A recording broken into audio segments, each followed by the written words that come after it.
sebetulnya kenapa hidrogen itu coba Kak, diginiin dulu kali ya. Kimianya gitu. Pastinya. Tapi memang sifat kimianya Kak betul. Nah, betul. gitu kan sih? Ada K ya, kulit K, kulit L, kulit M dan kulit N. Nah, rendah tuh S berarti. Gitu. Dimulai dari satu S gitu Kak. Halo Sobat Privat, kita balik lagi di video MKMS. Lagi-lagi ketemu sama Kak Ahmad, lagi-lagi ketemu sama Kak. Nggak bosan sih, kan kita lagi belajar kimia. Betul. Jadi kalau belajar sesuatu yang bermanfaat itu nggak boleh bosan, benar nggak? Betul sekali. Tadi di video sebelumnya kita udah bahas tentang konfigurasi elektron, dimana kita menghasilkan atau dapetin namanya elektron valensi. Dari elektron valensi kita dapat golongan sama periode dari satu unsur tadi di SPO. Nah, tadi spoilernya adalah Kak Ahmad udah bilang kalau atom itu bisa ada yang stabil, ada juga yang nggak stabil. Gitu. Nah, itu maksudnya kayak gimana sih Kak? Terus kalau setahu aku kan tadi Kak Ahmad juga bilang ke aku kalau misalkan tadi contohnya atom nitrogen itu kalau di alam itu ada kurang lebih paling banyak katanya 90%. Kalau oksigen itu hanya 20%. Kenapa bisa kayak gitu? Terus oksigen kenapa 20%, nitrogennya 90%? Nah gitu, ya? Jadi terus hubungannya ke stabil sama gak stabilnya itu kayak gimana? Oke, nah aku jelasin dulu nih ya Kak. Banyak pertanyaannya, jadi saya harus jawab satu-satu. Lumayan sih. Lumayan ya. Aku kalau nanya nocos gitu. Nah jadi, kalau hubungannya dengan, kan tadi saya bilang bahwa unsur itu ada yang stabil, ada yang tidak stabil gitu. Nah unsur apa saja sih yang sudah stabil, dan di alamnya itu di alam itu hanya dia stabil tanpa adanya ikatan gitu loh Kak. Adanya ikatan. Jadi intinya kalau dia mau stabil itu harus ada ikatan. Tapi ada juga unsur yang tidak berikatan tapi udah stabil. Oh gitu. Ada. Nah, ya kalau kita lihat ini Kak. Lihatin lagi. Nah ternyata kalau kita lihat di dalam sistem periodik unsur itu, unsur yang sudah stabil di alam tanpa mengalami ikatan itu adalah semua unsur gas mulia Kak.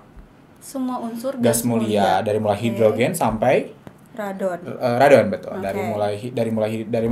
Helium kali ya, bukan hidrogen, dari mulai helium sampai radon gitu. Nah, semua unsur dari golongan gas mulia ini sudah stabil Kak gitu. Kenapa bisa stabil Kak? Karena dia elektronnya sudah penuh. Sudah penuh atau dikatakan sebagai duplet ataupun oktet. Apa tuh? Gitu. Nah, itu bisa bisa dibuktikan dengan konfigurasi elektron yang tadi Kak. Gimana? Contoh misalkan nih Kak. Ini ada helium. Helium itu 2 kan? 2. Nah, kalau kita menggunakan konfigurasi elektron berdasarkan kulit, ini cuma 2 aja kan kita 1s2. 2 gitu kan. 1s2 atau 2 kan. Kemudian kalau neon 10 ya. Neon 10 ya? 10 berarti 2 8. Kemudian apalagi AR 18. Berarti 288. Syarat tadi stabil itu harus duplet atau oktet. Gitu ya. Duplet itu adalah jumlah elektron terakhirnya itu adalah 2. Kalau oktet itu 8. Jadi bisa kita lihat kan nih. Ternyata dia elektron terakhirnya itu 288 gitu. Oh gitu. Makanya itu lebih stabil gitu. Dia baik dia berikatan stabil. mau enggak gitu. Tidak akan berikatan Kak. Tidak akan berikatan kecuali xenon, kalau nggak salah xenon dengan F itu dapat berikatan gitu. Jadi ada salah satu unsur unsur dari golongan gas mulia yang sudah stabil tapi dia bisa berikatan membentuk stabil juga. Yaitu kalau nggak salah itu adalah xenon sama F tadi. Xenon dengan fluor gitu. Nanti boleh teman-teman searching juga secara lebih dalam gitu. Karena kan kita bahasnya secara umum begitu. Jadi ion atom dikatakan stabil itu kalau memenuhi aturan duplet sama oktet tadi. Gitu. Dan di unsur di SPU tadi cuma 8A aja karena 8 dia aja. Udah elektron valensinya 2 gitu ya. Karena kan tadi aturannya udah duplet dan oktet gitu. Dan itu kita bisa lihat stabilitas atom. Nah Kak, pertanyaannya adalah tadi pertanyaan yang persen itu nanti ya kita tunda di akhir. Oke.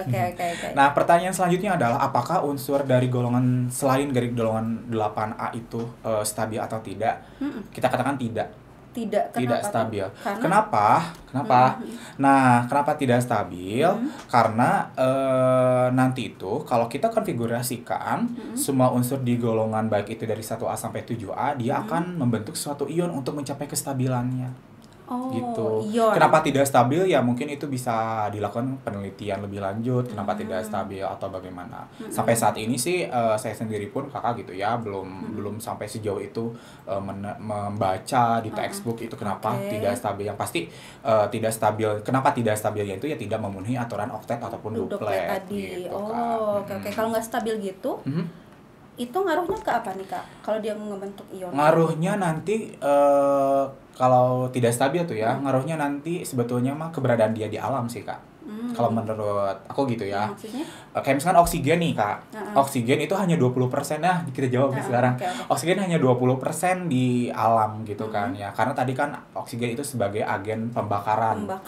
Jadi kalau misalkan Kakak pernah dengar kan kalau kita ngecamp tuh ke gunung tidak boleh ada api gitu ya, tidak boleh memercikan api atau membuang bekas puntung rokok sembarangan karena kandungan oksigen dia gunung itu lebih tinggi dibandingkan di dataran rendah karena nanti akan memicu reaksi pembakaran yang lebih cepat gitu. Makanya oksigen kadarnya mungkin kenapa Allah menciptakan oksigen kadar yang lebih sedikit ya untuk mencegah pembakaran di bumi mungkin salah satunya itu ya. Nah, kemudian oksigen sendiri di alam itu bukan bentuk O maksudnya. Bukan hanya bentuk O-nya aja O aja. Nah, karena tadi unsur selain golongan gas mulia itu tidak stabil, Kak. Nah, maka dari itu cara dia untuk stabilnya tuh ada caranya gitu, Kak. Oh, jadi meskipun golongan 1 sampai 7A itu bisa dikatakan bukan atom yang stabil, terus dia tuh punya cara sendiri. gitu biar dia stabil juga. Biar dia stabil juga, tuh betul. caranya? Yang pertama, cara dia untuk stabilnya itu yang pertama, dia bisa merubah dalam bentuk ion gitu ya. Berubah dalam bentuk ion berarti. Dalam bentuk ion. Terus? Kemudian yang kedua bisa berikatan Kak.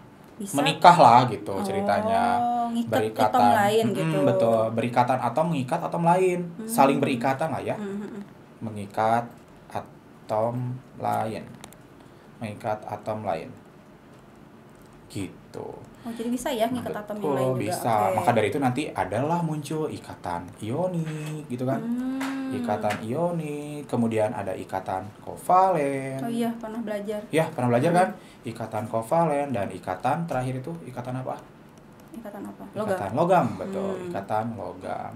Gitu. Oh, kayak gitu. Jadi tapi kalau dia mau berikatan berarti harus membentuk ion dulu berarti. Betul, harus membentuk ion dulu. Nah, kita bahas aja di kayah sedikit. Nih, contoh misalkan, kakak pernah nggak sih tahu kalau misalkan Na itu di alam tuh dalam bentuk bebasnya Na gitu? Belum tahu sih. Belum tahu ya? Belum tahu. Nah, ternyata Kak, Na itu di alam itu tidak ada dalam bentuk Na-nya gitu. Ngerti nggak? Jadi di alam itu tidak ada dalam bentuk Na aja. Jadi apa dong? Nah, dia itu Na itu salah satu sifatnya itu dapat bereaksi dengan air. Na itu dapat bereaksi dengan air. Salah satunya di dalam tubuh kita itu kandungan airnya itu kan paling banyak. Kebayang nggak kalau kita makan Na, berarti meledak kan? Ya kan? Iya. Nah, tapi ajaibnya itu ketika Na bereaksi atau berikatan dengan unsur lain. Misalkan NaCl. Tahu NaCl Kak? Garam. Pernah sering kita makan kan? Iya. Meledak nggak? Enggak sih. Enggak ya? Enak-enak aja. Enak aja kan? Nah, maka dari itu. Nah, kalau misalkan Na itu dia bisa meledak, artinya dia tidak stabil. Gitu, Kak. Dia tidak stabil. Kalau Na itu bisa meledak, berarti itu nggak stabil. Tidak stabil gitu. Iya, tidak emosian stabil. ya. Emosian ya. Makanya sering dikatakan sebagai radikal bebas. Oh, radikal bebas. Radikal bebas. Nah, kita buktikan nih tadi karena unsur itu dia bisa membentuk kestabilan dengan cara membentuk ion atau berikatan gitu. Nah, kita bedah dulu dari Na, Kak. Na itu kan tadi nomor atomnya 11. Cl itu nomor atomnya 17. Nah, kepake lagi nih konfigurasi elektron. Yang tadi, Nah, Na itu konfigurasi elektronnya 1s2, 2s2, 2p6, 3s1. Kalau jika unsur ingin membentuk kestabilan, maka kiblatnya itu adalah unsur gas mulia. Unsur gas mulia. Gitu. Karena udah stabil kan. Ya, tadi unsur gas mulia itu stabilnya duplet atau oktet. Ya, duplet, kalau enggak oktet gitu kan, duplet atau oktet. Atau juga Kak, cara membentuk ionnya itu dengan cara melepaskan atau menerima gitu. Ngelepasin, menerima Elektron. Elektron Oh, gitu. gitu. Nah, kalau Na kira-kira melepas atau menerima? Kita kan nggak tahu Nggak ya. tahu dia gimana. Coba S tadi maksimalnya elektronnya ada berapa? Harus ada 2. Ada 2. Kalau misalkan nambah 1 kita nggak tahu dari mana kan? Satunya dari mana? Ya kan, Iya, satunya dari bener. mana? Nah, maka dari itu Na itu perlu dilepaskan 1, Kak. Oh, mending dibuang aja gitu. Iya, dibuang aja. Maka dari itu nanti si unsur natrium itu dia akan membentuk ion Na+. Karena dia melepas. Kayak ngasih gitu Ngasih ya. nih gitu. ya. Tinggal cari siapa yang mau dikasihnya gitu. Oh. Nah, nanti positif ini menandakan dia melepas. Baik hati ya. Baik hati ya. Gitu Jadi kita harus kayak Na ya. Iya, bener. Bisa berbagi gitu ya. Oke. Sharing elektron ya. Iya, terus Nah, kemudian oktet dupletnya itu dilihat dari mana nih? Karena tadi ini udah melepas, maka ini akan habis kan? Iya. Nah, maka dari itu lihat jumlah elektron di kulit terluarnya. 6 tambah 2 berapa, Kak? 8. Kalau 8 berarti oktet. Oh, berarti udah stabil. Udah stabil. Membentuk ion tadi. Oh, oke. Gitu. Jadi Na bisa stabil yang pertama dengan cara berikatan, yang kedua dengan cara membentuk ion. Oke. Gitu. Wah, Kakak udah mulai pinter nih. Iya. CL nih, Kak, kita Aku lihat. tertarik sama kimia. Tertarik ya? Iya. Terus Seneng nggak, Kak? Seneng ya? Apalagi banyak hafalan tadi. Oke, baik, kita lanjut nih, Kak. Oke. Nih. CL 17 kan. Nah, kita lihat 1 S2, 2 S2, 2 P6, 3 S2, 3 P6, 6 ya? 5. 3 P5 ya? Iya, 5. 3 P5 gitu kan. Nah, kita lihat. P itu jumlah elektronnya harus berapa, Kak? 6. Coba. Kalau Sundanya mah micen mungkin ya. Kalau micen 5 kebanyakan. Buang mungkin ya. Iya. Buang kayak apa ya? Buang sampah ya. Iya. Kalau kita buang atau Iya. lepaskan gitu ya. Kalau kita lepaskan kebanyakan. Iya. Gitu ya. Iya. Berarti gimana dong kalau nggak ngelepas berarti dia ngapain? Menerima. Menangkap. Berarti dia menjadi bukan pendonor. Apa ya namanya? Resipien, penerima. Oke. Dia jadi penerima, berarti menerima berapa? Nerima 1. Karena kurangnya 1. Kurangnya 1 untuk mencapai 6 itu gitu ya. Nerima 1 nih, Kak. Dari mana? Ya dari unsur yang melepasnya 1. Biasanya unsur yang melepaskan 1 teh unsur-unsur yang berasal dari golongan 1. Karena tadi kita udah tahu kan elektron 1, 1, elektron keluarnya 1. Okay. Na pun dia salah satunya Na gitu kan yang termasuk ke dalam golongan 1. Terus? Nah, kemudian si Cl-nya pasti akan berubah, Bu, jadi ion. Cl apa? Cl-. Negatif ini dia tandanya adalah menerima. Oh, menerima gini Menerima gitu. Kalau sudah menerima jadi 3S2 dan 3P6 kan? Iya. Kita totalin 6 tambah 2 berapa? 8. Jadi oktet. Oh, gitu. Iya. Jadi selain apa namanya tuh kalau atom pengen dia stabil yang pertama ngebentuk ion dulu. Caranya tadi ngelepas atau menerima. Betul. Terus habis kayak gitu, berarti sekarang kita akan lanjut gimana sih elektron itu ngikat kayak ngikatnya gitu. betul. Biar stabil. Jadi biar lebih stabil lagi unsur itu gitu ya, dia berikatan. Gitu. Meskipun udah jadi ion tuh udah stabil kayak manusia aja nih, Kak. Manusia yang jomblo, saya maksudnya ya. Kayak manusia yang jomblo aja kalau dia mau stabil kan. Kalau dia mau stabil kan dia harus menikah ya, harus berpasangan, iya, maka betul. dia akan stabil. Nah, kita kan tadi lihat ya, unsur dia bisa membentuk ion. Iya. Nah, ion ini dia sifatnya radikal bebas, Kak. Radikal bebas. Radikal bebas itu berarti dia bisa sama siapa aja berikatan. Bukan hanya sama Cl, bisa juga dengan F. Yang pasti kalau dia melepas 1 atau dia memberikan 1, berarti harus ada penerimanya yang sama dengan yang memberikannya. Ini aku ngasih siapa yang mau gitu siapa ya. yang mau nih? Nyari, saya punya 2 nyari. nih, Kak. Punya uang misalkan kelebihan 2.000. Nih berarti kan kita harus bagikan, kalau mau rata berarti kan harus 1.000 berarti kedua orang kayak gitu. Jadi kalau mau ngasih 2.000 berarti harus ada yang menerima 2.000 juga gitu, betul. tidak bisa lebih gitu. Okay. Nah, selanjutnya nih, Kak, tadi kan cara yang pertama unsur itu bisa stabil dengan cara melepas atau menerima elektron sehingga nanti membentuk ion. Cara yang kedua, dia bisa stabil karena tadi sudah membentuk ion kan, maka dia bisa berikatan nih, Kak. Nah, maka muncullah ada yang namanya bab ikatan kimia. Gitu. Oh, oke. Ikatan kimia itu ada apa aja? Tadi kan sudah di awal ya. Iya. Ikatan kimia itu ada ada ikatan ion, ada ikatan kovalen sama logam. Nah, Oke. Gampangnya gini Kak, kalau Apa? ikatan ion gitu ya, unsur yang berikatannya itu adalah unsur logam dengan non logam. Oke. Logam dengan non logam. Ingat lagi, dibuka aja tadi ya YouTube yang SPU-nya. Sebelumnya, Logam itu apa, non logam logam itu apa? Oke. Kecuali ya, tadi kecuali hidrogen, berilium dan sama boron ya Oke. gitu. Nah, logam non logam gitu. Oke. Nah, kalau kovalen, Mm-mm. kalau kovalen itu sendiri itu ikatannya terjadi antara non logam Mm-mm. dengan non Non-logam. logam gitu ya, Oh. non logam. Kalau logam, ikatan logam maksudnya ya, ikatan logam ya antara logam dengan logam gitu ya, antara logam dengan logam. Jadi ada logam sama non logam, Ada non non-logam, dengan non-logam, ada logam non-logam. sama logam. Contoh nih Kak, apa sih contoh dari ikatan ion? Contoh ikatan ion tuh ada misalkan apa ya, H2O misalkan ya, contohnya ada H2O. Hidrogen sama oksigen. Hidrogen Kak, kan logam ya. Tapi Kak tadi hidrogen kan logam kan kita udah tahu. Iya. Tadi kalau hidrogen itu di kategori bukan kali ya, bukan hidrogen. Apa tuh Kak? Sorry salah. sorry salah. Nah, bukannya H2O harusnya ke sini Kak. Mohon maaf. H2O. Karena ini terlalu terang gitu ya. Oke, Jadi- baiklah. Jadi aduh ini agak sedikit mengganggu Iya. pikiran ya jadinya. Mohon maaf ya. Oke. Nah, contoh ion misalkan NaCl Kak. Oh, yang tadi. NaCl. Na-nya kan logam, udah jelas Iya. kan. Cl-nya adalah non Non-logam. logam Oke. gitu.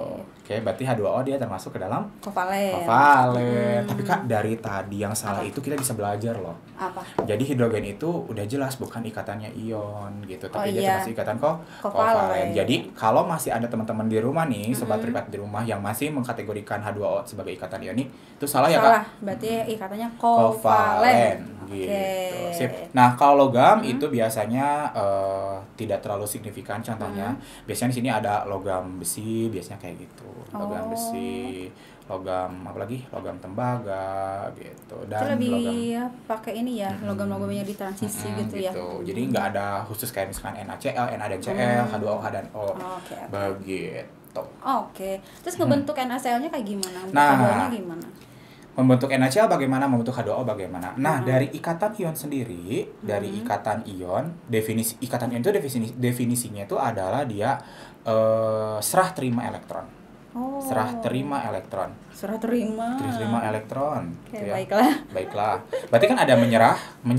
Ada yang menyerahkan maksudnya. Kok menyerah ya? Ada yang menyerahkan, ada yang menerima gitu ya. Nah, siapa yang menyerahkan? Tadi kan udah tahu. Iya. Siapa kira-kira? Contoh misalkan NaCl. Yang Na tadi. Na ya. NaCl berarti si Na-nya dia menyerahkan, Cl-nya yang nerima. Cl-nya yang menerima. Nah, tadi kalau misalkan menerima menyerahkan muatannya apa? Positif ya? Positif. Berarti Na plus kan? Cl min berarti menerima kan? Berarti negatif. Nah, ketika Na plus dengan Cl berarti kan si Na dia menyerahkan. Gitu kan ya? Berarti Cl-nya menerima. Nah, maka nanti dia akan membentuk suatu ikatan kimia. Nah, sehingga membentuk NaCl. Oh gitu. Tapi tandanya boleh nggak kalau misalkan kan tadi ikatan ion itu ada serah terima elektron. Kalau kita lihat nih misalkan di soal-soal Ya. sekolah gitu kan ada yang langsung ioniknya. Berarti bisa dilihat dari positif negatifnya dong. Bisa. Jadi kalau ada positif sama negatif pasti ionik gitu. Ionik Oh, gitu. Oke. Bisa ya. Itu Oke, ikatan- gampang kan? Itu ikatan ion. Ikatan ion. Jadi ikatan itu intinya serah terima elektron. Elektron. Nah, kalau ikatan kovalen, ikatan kovalen itu saya tulis ikatan kov ya. Nah, di sini definisinya adalah pemakaian elektron bersama dari satu atom. Oh. Gitu ya, pemakaian elektron bersama. Jadi elektron Satu atom punya elektron dipakai bareng-bareng. Bareng-bareng. Gitu. Oh, Atau gitu. dikatakan sebagai sharing elektron. Oh, sharing elektron. Gini ya, sharing elektron. Gitu. Oke. Contohnya misalkan H2O Kak. Tadi H2O. Kita pasti tahu kan si oksigen sebagai pusatnya. Oksigen elektron valensinya berapa? Golongan berapa sih elektron valensi? Golongan berapa sih oksigen itu? 8 ya? 8. Nah, Nomor satu lagi atomnya nih Kak 8. punya kunci. Apa? Kalau ditanya misalkan unsur itu elektron valensinya berapa? Kan harus ngekonfigurasiin dulu ya. Nah, berarti kalau Lihat misalkan golongan aja berarti. lihat golongannya aja gitu. Oke. Nah, oksigen itu kan golongan 6. 6. Nah, berarti elektron valensinya 6. elektron valensinya adalah 6. Hidrogen golongan berapa? 1. 1. Berarti elektron valensinya 1. 1. Berarti oksigen dia punya 6 gitu ya. Hidrogen punya 1 gitu. Nah, 1 kita pakai X ya. Kita pakai X. Nah, nanti satu elektron ini dia akan kita lihat di slide selanjutnya aja deh. Nah, oksigen kan punya 6 ya. Kita pasangkan dulu satu-satu. Karena nanti satunya akan dipakai dengan hidrogen. Gitu ya. Ini H, set gitu kan. Nah, ini nanti akan berikatan. Gitu. Nah, nanti kan satu elektron ini dipakai bareng-bareng sama hidrogen. Ini juga sama dipakai hidrogen. Nah, ini ikatan sebagai ikatan kovalen. Gitu. Jadi kalau ikatan kovalen itu ada elektron yang dipakai bareng gitu. Gitu. Cara ngeceknya sama kayak tadi duplet, oktet. Lihat hidrogen terhadap O jadi 2 berarti duplet gitu ya. Oksigen dengan H dua-duanya karena H ini dengan H yang ini sama kan. Nah, sekarang oksigen dengan H dengan jadi 8. Oh, iya betul. Oktet juga kan. Jadi udah stabil ya? Iya, stabil. Kayak gitu. Ini salah satu contoh dari ikatan kovalen. Masih banyak lagi Kak sebetulnya. Jadi kalau ikatan ion itu dia pokoknya serah terima elektron. Yang satu ngelepas, yang satu nerima gitu kan. Kalau ikatan kovalen berarti harus ada elektron yang dipakai bareng gitu ya? Betul gitu. Contohnya tadi H2O oksigen, dia elektronnya dipakai bareng dengan hidrogen. Yang penting memenuhi aturan oktet sama dupletnya. Betul kayak gitu. Sekali. Nah, kalau ikatan logam nih yang terakhir itu mah gampang Kak. Kayak misalkan logam Fe berarti dia dibentuk dari Fe kayak gitu. Sehingga nanti akan ada terjadi delokalisasi elektron. Apa tuh? Delokalisasi elektron itu dia berada di antara inti-inti atomnya gitu. Elektron berada di antara. Kayak gini Kak, misal nih kita punya sebongkah yang negatif. Inti kan positif ya. Positif. Nah, nanti elektron itu akan membentuk suatu awan. Nah, di sini tuh terjadi delokalisasi elektron. Namanya delokalisasi elektron. Boleh teman-teman sobat di rumah juga nanti bisa dibuka lagi textbooknya bagaimana terjadinya delokalisasi elektron tersebut. Oke, berarti ikatan ion tuh ya pokoknya yang penting ada ikatan ion, ada ikatan kovalen sama ikatan logam. Tadi udah dijelasin ya ikatan ionnya kayak gimana, ikatan kovalennya kayak gimana, ikatan logamnya kayak gimana. Iya. Kenapa harus ada ikatan? Biar dia stabil. Kan tadi kita awalnya kenapa sih atom itu stabil nggak stabilnya kayak gitu ya, kecuali yang golongan gas mulia tadi atau 8A tadi karena udah memenuhi hukum duplet sama oktetnya. Aturan mungkin ya Kak ya? Iya, aturan. Duplet sama oktetnya. Kayak gitu. Kayaknya kita semakin serius ya guys. Semakin serius ya. Jadi kayak udah mulai panas gitu di sini. Iya, jadi kayak belajar bener gitu. Belajar bener. Karena gitu. Udah kayak emang kalau tadi ketawa-ketawa Kak. Sekarang kayak udah mulai serius banget. Ini udah mulai gitu. Tapi enggak apa-apa juga buat sobat-sobat di rumah. Jadi biar kan bentar lagi UAS tuh. Betul. UAS semester 1 tuh ikatan kimia itu masuk ke dalam UAS semester 1 tuh. Jadi materi ini, channel ini bisa dipakai buat belajar kalian gitu. Betul banget. Buat persiapan UAS-nya, betul.